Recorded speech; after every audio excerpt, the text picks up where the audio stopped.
자, 여러분 한국사는 정리를 시도할 때 항상 뭐를 고려하시라? 시간을 먼저 고려하셔야 되죠. 삼국시대 무덤이 4개가 등장하는데요. 삼국시대 처음 등장하는 게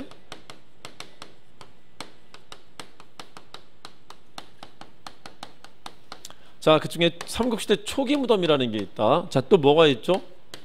5, 6세기 때 무덤이라는 게 있다. 또 뭐 있죠? 6, 7세기 때 무덤이라는 게 있죠. 시기 나눌 수 있죠. 이제 그 다음에 주제 찾는 거죠.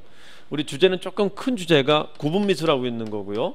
자, 이 고분미술에 무덤이 4개가 있다라는 건데, 자, 그리고 나라가 3개가 있죠. 고구려, 백제, 신라라고.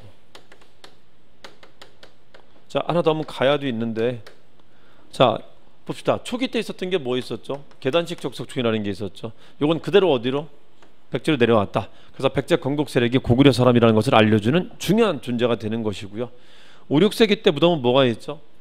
자, 우리 백제는 수도가 옮겨가기 때문에 여기를 한성시대라 부르고요. 여기를 뭐라고 한다? 웅진시대라 부르는데, 웅진시대 고분군을 송산리 고분군이라고 해요. 공주 송산리, 공송공송이라고도 하죠. 공송공송. 공주 송산리 고분군에는 7개의 무덤이 발견됩니다. 7개. 자, 그 중에 1호분부터 5호분까지 이 피장자가 누군지 몰라서 이름을 붙일 수가 없어요. 숫자로 붙인 겁니다. 이게 굴식 돌방이고요. 겹치니까. 자, 그리고 6호분부터 7호분이 뭐다? 벽돌 무덤입니다. 이 벽돌 무덤이라는 게 등장합니다.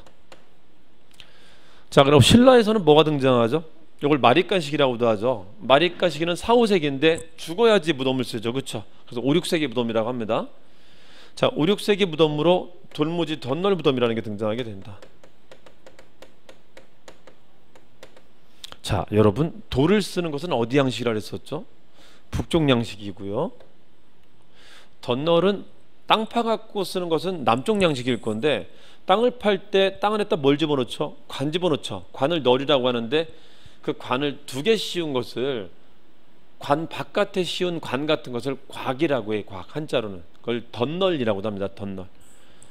그래서 남쪽 양식이 묘하게 결합된 상태입니다. 그래서 이거는 남쪽에 만든 무덤인데 묻힌 사람은 북쪽에서 온 사람이다 라는 걸 상징적으로 보여주기도 합니다. 상징적으로.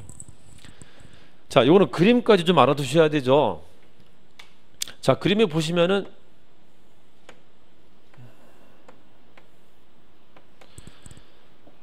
굴식 돌방과 벽돌 무덤은 그림이 비슷합니다. 다만 내부 구조가 뭐로 달라지는 거죠? 돌이냐 벽돌이냐 달라지는 겁니다. 그럼 비슷합니다. 자, 이건 어떻죠? 관 놓고 껴묵거리 상자 놓고요, 덧관 씌우고 돌 잔뜩 쌓고요, 그리고 그 위에다 봉토를 씌운 거죠. 이 무덤의 특징은 이게 있죠. 뭐가 없다? 나가지 못한다, 들어가지 못한다는 게 특징이죠.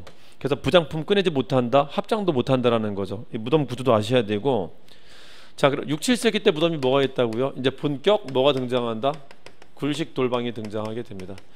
요거는 백제도 신라도 나타난다. 백제는 이때를 사비시기, 자, 신라는 이때를 왕호시기라고 하죠. 저기는 마립간시기라고 하고요. 이렇게 구분된다는 것도 기억해 두시고요. 자, 그래서 이걸 구분하는데 얘들을 구분할 때 제일 잘 내는 게 이거죠. 뭐하고 뭐를 제일 잘 내죠? 도굴 여부랑 벽화 여부를 제일 잘 내죠. 자, 도굴은 다 되죠. 이게 도굴로 말하면은 저게 좀 헷갈릴 수가 있는데 도굴 다 되죠. 그쵸? 다 되는 구조입니다. 자, 굴식 돌방도 어떻죠? 도굴은 되죠. 도굴 된다는 것은 부장품이 없다라는 겁니다. 거의 없다. 자, 벽화 있다. 이거는. 자, 그리고요, 이건 어떻죠? 이게 유일하게 도굴이 안 되는 구조죠. 도굴이 안 된다는 것은 부장품이 풍부하다는 거죠. 자, 이것도 뭐는 없다? 벽화 없죠. 자, 이 정도 구분해 두시면 웬만하면 풀리죠. 자, 그 중에 요 중에 예외가 되는 게 뭐라고요? 벽돌 무덤만 예외가 되는데, 벽돌 무덤은 구조상 도굴이 되는 구조죠. 도굴이 된다는 것은 합장이 가능한 구조죠. 실제 합장 무덤입니다. 무령왕릉 무덤은. 자, 이 중에 요것만 예외가 되는데 6호분은 뭐가 있다고요? 벽화가 있고요. 7호분은 뭐가 있다? 도굴이 안 됐었습니다. 그래서 부장품이 풍부하게 나타납니다. 이 부장품 중에 나왔었던 게 대표적인 게 뭐가 있죠? 여기도 금제품이 나와요. 금관은 아니고요. 금제 장식, 금제 관식이 나옵니다. 금제 관식이. 또 뭐 나오죠? 석수 나오고요. 그리고 중요한 게 지석이 나오면서 피장자가 누군지 확인된 유일한 무덤이 되는 거죠. 자, 이 지석은 왕과 왕비의 지석 두 개가 나옵니다. 두 개. 그쵸? 자, 여기도 부장품이 있잖아요. 그쵸? 여기서 나온 부장품은 뭐가 있죠? 하나가 금관이 있다. 고대 시기에 금관 중에 가장 많이 금관이 발견된 나라가 대한민국입니다. 세계 전체로 10개인가가 발견됐어요. 고대 금관이. 그중에 6개가 우리나라에 있습니다. 6개가. 지금 더 파면 더 나올지도 몰라요. 6개의 금관이 한국에서 나옵니다. 그래서 고대 시기에 금관이 가장 많은 나라입니다. 가장 많은 나라. 자, 그리고 뭐 나오죠? 유리 제품 나온다. 뭐라고 하죠? 이거를 서역 제품 나온다. 그래서 마립간식의 돌무지 덧넓은 무덤은 서역과의 교류가 있었음도 알려준다라는 거죠. 이 서역과의 교류를 알려준 것 중에는 유리 제품 말고 뭐도 있죠? 황금 보검이라는 것도 있죠. 그 페르시아 보검하고 유사한 검 박보검 말고요. 검이 있습니다. 그 검인데 되게 독특한 검이에요. 그게 발견됩니다. 그래서 서역과 어떤 식이든 관계가 있었을 것이다라는 걸 이제 보여준다라는 거죠. 자, 저걸 전제하고 문제를 한번 풀어보도록 할게요. 32번부터 34번까지 쭉 풀 수 있습니다. 1번 봅시다. 중국 남조 영향받은 건 뭐죠? 이 벽돌무덤이죠. 벽돌무덤이 중국 남조 영향을 받은 것이고요. 이때 남조를 양나라라고 하죠. 양나라. 자, 돌무지 덧넓은 무덤은 신라 고유한 묘제라고 하죠. 신라 고유한 묘제. 그래서 누구 영향받았다 그러면 안 됩니다. 부장품은 영향을 받지만 무덤 양식은 영향받은 게 아니다. 자, 고구려 초기 무덤 아니다. 신라 거죠. 신라 고유한 무덤입니다.